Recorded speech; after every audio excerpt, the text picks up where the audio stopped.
정말 충격적인 소식이죠. 업비트 3개월 영업 정지 처분이 떴습니다. 만에 하나 파이코인이 업비트에 상장이 되더라도 업비트 신규 고객에 한해서는 3개월간은 파이코인을 국내로 들여올 수 없게 된 상황인 거죠. 지금 한국금융위원회 산하금융정보분석원에서 거래금지 의무 위반, 고객 확인 의무 위반, 의심거래 보고 의무 위반 혐의로 영업정지 3개월을 통보했습니다. 사실 이미 조짐이 있어 왔던 부분이기는 합니다. 지난 1월 기사를 보면 업비트가 작년 8월부터 금융정보분석원 현장 검사를 받아왔었고 이 과정에서 업비트가 KYC 인증을 제대로 이행하지 않은 사례를 70만 건이나 발견했다는 내용입니다. KYC라는 건 고객 신원 확인 절차는 금융권에서 자금 세탁 방지 및 테러 자금 조달 방지 차원에서 시행되고 있는 법적 절차입니다. 위반 사례가 70만 건이나 발생되어 결국에는 일부 영업 조치를 받은 상황인 거죠. 근데 지금 중요한 점은 단순히 업비트 제재에서 끝나는 게 아닐 수도 있다는 겁니다. 국내 가상자산 거래소 업계 관계자가 어떤 점을 우려한다고 했죠? 지금 현재 보도 내용을 보면 당초 업계가 예상한 것보다 제재 수위가 강한 것이 사실이다라고 얘기를 했죠. 제재 수위의 적정성에 대한 것은 제가 뭐라고 말할 부분은 당연히 아니고요. 금융위에서 가상자산 거래소 업계 전체에 동일한 내용으로 제재를 가할 수 있다는 위기감이 확산되고 있다는 점을 말씀드리는 겁니다. 그러면 직접적으로 한국 내 파이어니어들에게 어떤 영향이 있냐? 신규 고객을 대상으로 3개월간 가상자산 이전, 입고, 출고가 제한이 되니 난 업비트 기존 고객이라 상관없어. 당연히 이런 분들도 많으시겠지만 지금 파이어니어 분들 중에서 지금까지 파이네트워크를 통해서 파이코인을 채굴만 했지 아직 업비트나 빗썸을 가입하지 않으신 분들은 파이코인을 통한 현금화에 실제로 문제가 생길 수도 있는 부분입니다. 일단 파이코인을 채굴한 걸 OKX 거래소나 게이트.io, 비트겟으로 옮겨서 매도를 해서 수익화를 하셨는데 이 수익화한 테더를 파이어니어 분들이 국내 거래소로 옮길 수 없는 상황이 올 수도 있다는 말입니다. 빗썸 같은 다른 국내 대형 거래소까지 제재가 확산되는 경우가 발생한다면요. 그리고 반대로 지금 막 파이코인의 가능성에 대해 관심을 가지고 신규로 유입되는 분들도 파이코인의 매매가 제한될 수 있다는 의미죠. 해외 거래소로 돈을 보내려면 일반적으로 테더를 사서 해외 거래소로 테더를 보내 코인을 구매해야 하는데 이게 지금 막힌 셈이니까요. 제가 꾸준하게 말씀드렸던 부분이 파이 네트워크, 특히 파이코인의 활용성을 높일 수 있는 기업과의 파트너십이 필요하다는 점이었죠. 현재 KYC 인증 목록상에는 암호화폐 거래소들은 기재가 된 상태고요. 그런데 아직 KYC 인증 목록에는 뜨지 않았지만 파이 네트워크와 파트너십 발표를 한 기업이 있습니다. 어디예요? 바로 집토입니다. 집토 홈페이지에서는 실제로 2월 20일 파이 메인넷 출시 및 파이코인 상장 당일 파이 네트워크와의 협업을 공지했습니다. 정확히는 파이 네트워크를 집토 앱과 통합을 시킨다는 발표였습니다. 집토 앱에 대해서 간단히 말씀드리자면 암호화폐를 보관하거나 내가 가지고 있는 코인을 다른 코인으로 교환할 수도 있고 또 내가 가지고 있는 코인으로 결제를 진행할 수 있는 암호화폐 지갑과 은행의 역할을 동시에 수행하는 앱이라고 보시면 됩니다. 은행이라는 중앙기관에 의존하지 않고 블록체인을 통해 자체적인 계약이 진행될 수 있다는 뜻인데 파이코인이 집토 앱을 통해서 실제로 결제에 사용된다는 의미입니다. 그럼 당연히 파이코인의 장기적인 가격 상승을 위해 필요한 전제 조건, 일상생활에서의 사용, 유틸리티가 증가하게 됩니다. 파이코인의 유틸리티, 실용성이 과연 어떻게 좋아지느냐? 집토 앱과 통합이 되었을 때 파이코인으로 고지서 결제 및 기프트카드 결제까지 가능하다는 점입니다. 그리고 그 기프트카드 협약 기업의 종류만 8,500곳이 되며 우리가 흔히 아는 넷플릭스, 우버, 에어비앤비 등의 대기업도 사용이 가능하다는 의미죠. 그리고 이 말은 곧 파이코인이 일상생활의 전반적인 부분에서 사용이 가능하게 유틸리티가 확 높아질 수 있다는 거죠. 업비트, 빗썸을 통한 신규 이용자들이 3개월간 가상자산 입출금이 제한이 되더라도 이 파이코인을 이용한 공과금, 넷플릭스 등의 결제 자체는 막히지 않고 현금같이 사용이 가능하다는 얘기입니다. 그와 동시에 파이코인 전문가들이 현재 상승 가능성에 대한 예측을 많이 내리고 있습니다. 그 이유가 바이낸스 상장에 있는데요. 왜 많은 전문가들이 바이낸스 상장 여부에 대해 파이코인의 상승 가능성을 점치고 있는지 보면 이미 메인넷 출시로 인해서 시장에 큰 파장을 일으켰던 이력이 있기 때문에 다음에 상장이 되는 바이낸스에서 충분히 이 기대감이 반영이 될 것이다 라는 전문가들의 의견이 있습니다. 그럼 실제로 이 바이낸스에 상장을 할 수 있을지 같이 보시면요.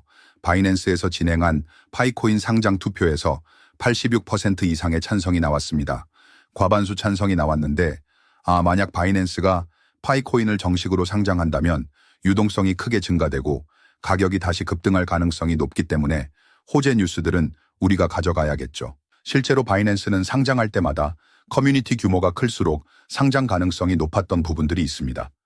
커뮤니티 크기와 그리고 활성화된 부분들을 중요하게 봤다는 건데 현재 파이코인은 메인넷 출시와 함께 커뮤니티에 대한 지지율이 86% 이상의 찬성표가 있다라는 거, 이에 대한 강점이 있다라는 거 좀 보시면서 어느 정도의 기술적인 검토는 끝났다라고 볼 수가 있겠죠.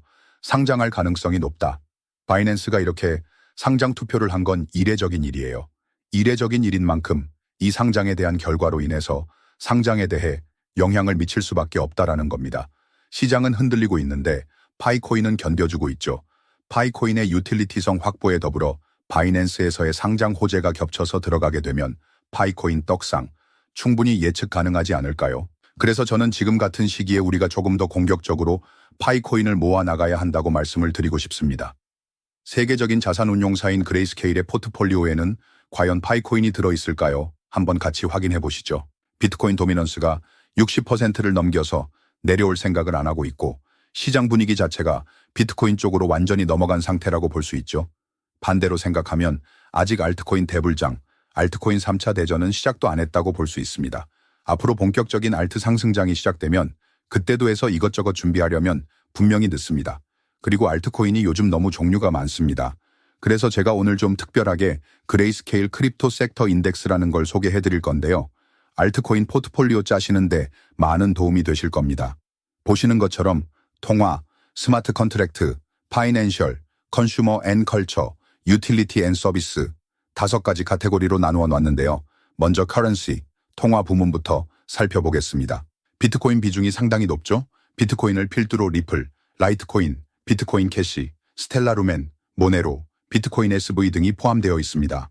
리플이 비중이 4%라 적어 보일 수도 있겠지만 전체 포트폴리오 비중 중에 통화 부문이 65%로 가장 큰 비중을 차지하는 섹터고 비켓동이나 스텔라 루멘 비중을 보시면 아시겠지만 리플한테 통화 부문에서 4% 비중을 그레이스케일에서 할당했다는 건 결코 적지 않은 비중이라는 걸 알 수가 있습니다. 다음으로 스마트 컨트랙트 부문입니다. 당연히 이더리움이 가장 비중이 크고요.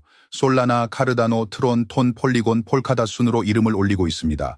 발표된 지 시간이 좀 지난 자료라 지금은 톤 코인의 비중이 좀 올라갔을 거라고 추측됩니다. 최근에 바이낸스에서도 톤 생태계 코인들을 계속해서 상장하고 있는 걸 보면 개인적으로 톤 생태계가 조만간에 사고를 한번 치지 않을까 기대가 됩니다. 다음으로 파이낸셜 부문입니다. 바이낸스 코인, 분부가 압도적인 비중으로 1위를 차지하고 있고요. 그 뒤로 여러 가지 덱스 코인들이 이름을 올리고 있네요. 유니스왑, 크립토닷컴, 메이커, 에이브, 인젝티브 프로토콜, 토르체인 등이 있습니다. 컨슈머 앤 컬처 부문입니다. 밈코인의 양대산맥, 도지코인과 시바이누가 나란히 1, 2위를 하고 있고요.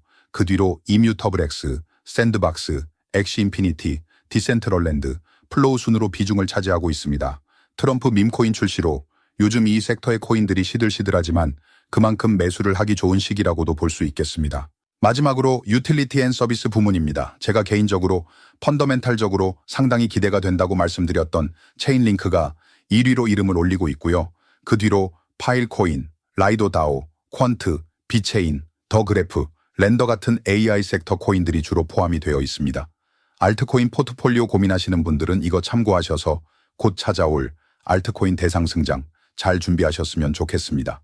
여기 인덱스에 공개적으로 나와 있는 코인들 외에도 그레이스케일이 정말 큰 자금을 움직여서 티 안 나게 매집을 하는 코인이 하나 있는데요. 비트코인 현물, ETF가 승인되고 나서부터 줄곧 그레이스케일의 GBTC에서 자금들이 순유출되었다는 걸 다들 아실 텐데요. 그 엄청난 자금들이 다 어디로 갔을까요? 저희 팀이 많은 시간을 들여서 온체인 데이터와 지갑들을 하나하나 추적해서 드디어 그레이스케일과 모회사인 DCG 그룹의 비밀 지갑을 찾아냈습니다. 지금 보고 계시는 이 코인이 바로 그레이스케일이 남들 모르게 은밀히 매집하고 있는 그 종목입니다. 세계적인 자산운용사에서 이렇게 물량을 매집하고 있기 때문에 상승 폭발력은 최소 3000% 정도 달성 가능할 것으로 생각됩니다. 이 비밀 지갑에는 지금 보고 계신 코인 말고도 더 많은 알트코인들이 담겨져 있는데 그레이스케일의 알트코인 리스트가 궁금하시다면 010-7685-9854 다시 한번 말씀드리겠습니다. 제 개인 번호 010-7685-9854 여기로 시드라고 문자 하나만 남겨주시면 바로 답장 드리겠습니다. 2025년 알트불장에 인생 역전에 꼭 성공하시길 기원합니다. 감사합니다.